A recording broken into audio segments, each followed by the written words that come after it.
Saya tengok ramai yang dah cuba ChatGPT baru untuk buat image, macam-macam style dan gaya yang kita boleh tengok, sangat menarik. Dia punya accuracy dia sangat best guys.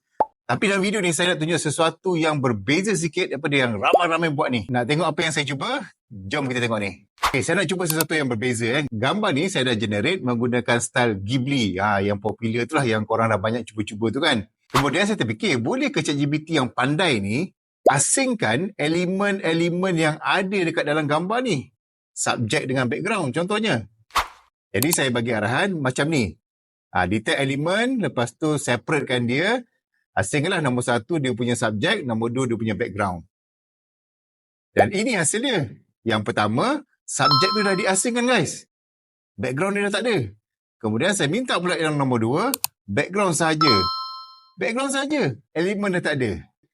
Tu je lah eksperimen yang tiba-tiba saya terfikir dia boleh buat ke tak. Belajar satu, cuba dulu.